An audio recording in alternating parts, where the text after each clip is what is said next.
Bună dragi urmăritori! Bun venit pe canalul nostru! Te afli la adresa potrivită, unde poți accesa instantaneu cele mai recente știri. Tensiunile au început să crească încet, ca o mare care crește fără avertisment, în cercurile restrânse ale showbizului turcesc. Halil Ibrahim, care a prezentat întotdeauna o imagine calmă și discretă în presă, a surprins pe toată lumea când s-a dezvăluit că a luat măsuri concrete pentru a se distanța de Zlatirkoglu și Atay Yıldız. Vestea a lovit ca o bombă pe holurile platourilor de filmare, unde șoaptele s-au transformat rapid în zvonuri cu viteză maximă. La început, nimeni nu a înțeles de ce Halil Ibrahim, care părea să fi uitat orice legătură cu Zlatirkoglu, se implica din nou în relațiile sale personale. Dar în spatele acelei aparente dezinteresuri, se afla o furtună de emoții pe care nu le mai putea ascunde.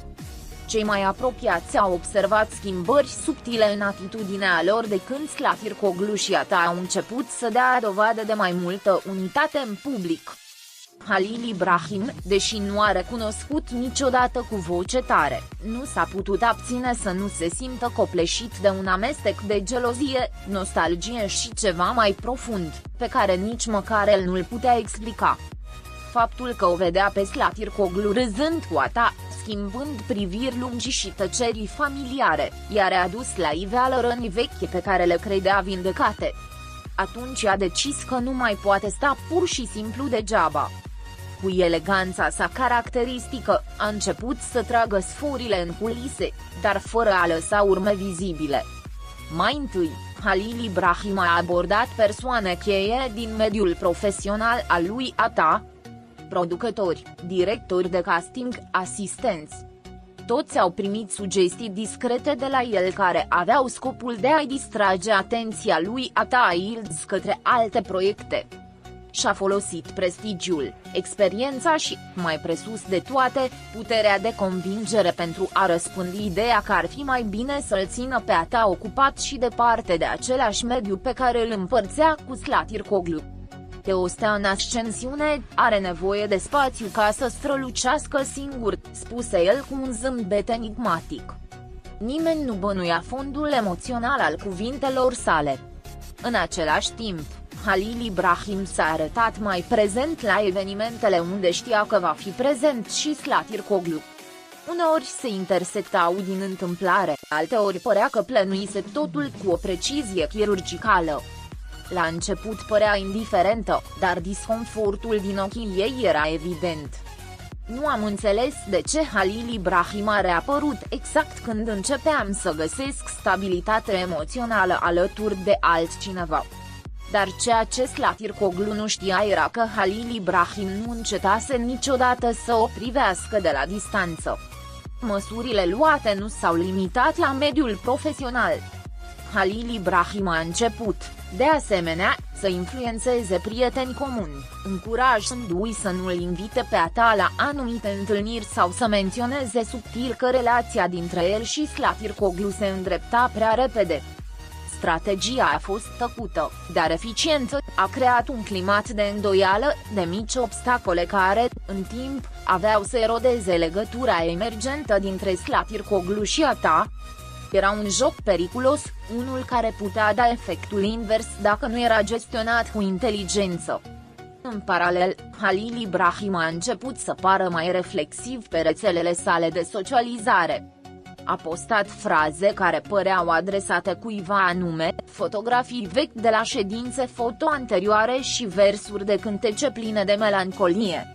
Fanii, mereu atenți, au început să speculeze. A fost nostalgie pentru ceea ce s-a întâmplat cu Zlatirkoglu? Sau poate o încercare de a o recuceri deghizată în poezie? Interpretările nu au făcut decât să apară, dar Halil Ibrahim nu le-a confirmat și nici nu le-a infirmat. Tăcerea lui a fost mai elocventă decât 1000 de declarații. Între timp, Atay a început să observe că ceva se schimba. Propuneri care anterior curgeau natural au înghețat acum în aer.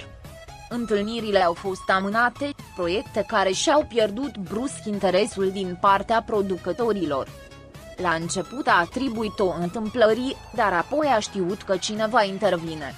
Intuiția l-a condus direct la Halil Ibrahim, chiar dacă nu avea nicio dovadă concretă.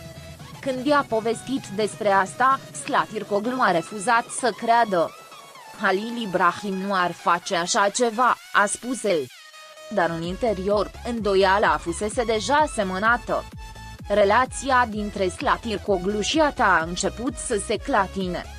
Nu din cauza unor mari certuri, ci din cauza unei succesiuni de neînțelegeri și tăceri care au devenit mai grele în timp.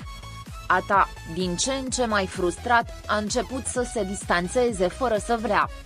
Iar Slatirkoglu, derutată de revenirea emoțională a lui Halil Ibrahim la viața ei, nu a mai putut ignora semnele. Trecutul i-a lovit puternic prezentul și nu știa dacă era un avertisment sau a doua șansă deghizată. Halil Ibrahim, din umbră, a observat efectul deciziilor sale.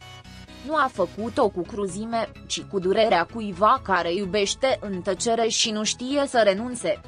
Nu a sărbătorit deteriorarea relației dintre Slatirkoglu și Ata, dar în adâncul sufletului, a simțit-o ca pe un semn că între el și Slatirkoglu mai exista ceva care merita o a doua privire. Ceea ce Halil Ibrahim nu a calculat a fost că Slatirkoglu nu era aceeași femeie pe care o cunoștea. Crescuse, învățase și, mai presus de toate, devenise puternică. Când Slatirkoglu l-a confruntat în sfârșit pe Halil Ibrahim, a făcut-o cu seninătatea cuiva care a încetat să mai idealizeze. Tu ai fost cel care a început toate astea? A întrebat-o cu o voce joasă, dar fermă. Halil Ibrahim nu a răspuns direct. El doar a spus: am făcut ce am crezut că e necesar ca să protejez ceva real. 50 a privit lung, fără lacrimi, fără furie, doar cu o resemnare care durea mai mult decât furia. Poate că așa a fost, Halil Ibrahim. Dar nu mai este, a răspuns el.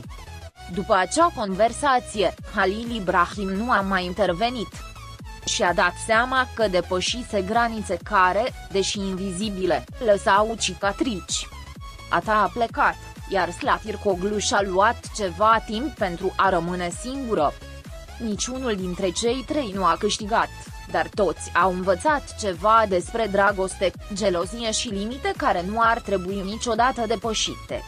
A fost o poveste fără ticăloși sau eroi, doar oameni care încercau să nu piardă ceea ce îi făcea odată să se simtă vii.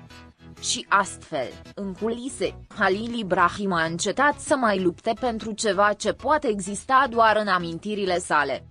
Măsurile pe care le-a luat nu i-au adus înapoi trecutul, dar i-au arătat că destinul nu poate fi forțat. Uneori, a iubi înseamnă și a învăța să renunți.